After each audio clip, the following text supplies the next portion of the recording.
It's no secret that ex-guy Donald Trump is doing so badly. We found out that Trump tried to bribe a key witness with $7,500 just 11 days later after authorities searched his home. Donald Trump retaliated against a key witness in the Lago case on January 6, just 11 days after his FBI raid on Lago. Trump was defeated tonight in the special hold he used for work.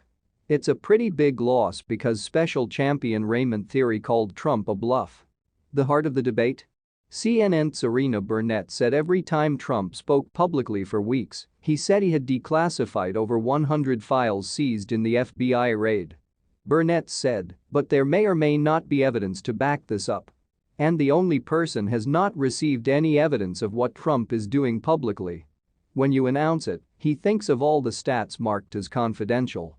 For analysis, Burnett interviewed Stephanie Grisham, President Trump's White House press secretary. Grisham said if I could identify myself as Donald Trump, he would tell them to trust the truth that they were declassified.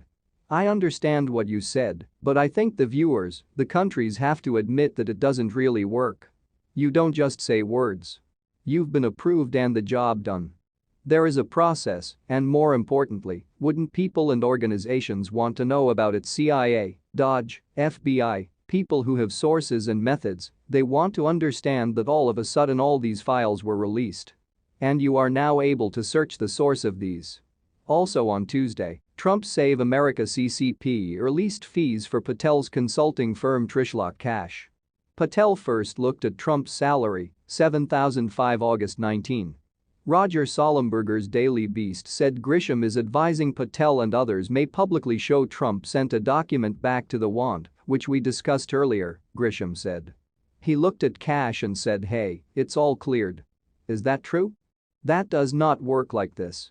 If the president mentions the names of people who actually witnessed this, those people must come forward and swear under oath that this is indeed true. Even if it's not true, do you think anyone could do that for him? Unfortunately, yes.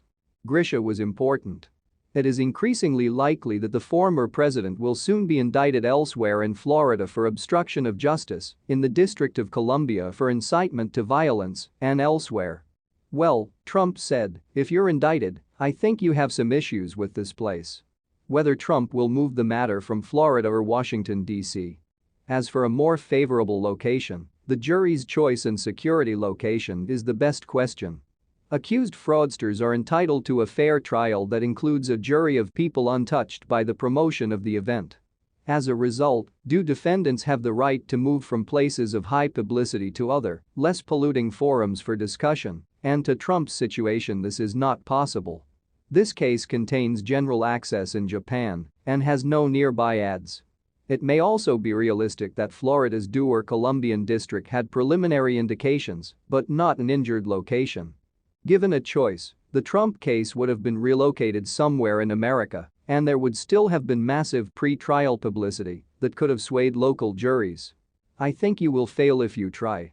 The second factor that interests me is the selection of the jury. Only a unanimous jury can convict a man or woman of a crime. You contradict the jury. Therefore, Trump will no longer be blamed if Jude is transported by a Republican wizard or if he votes in any case not to blame Trump. As the evidence shows, Michael Flynn and Steve Bannon really have no doubt that Republican lawmakers find Trump guilty. But there's a world of difference here. Flynn and Bannon were just powerful Republicans and no longer Donald.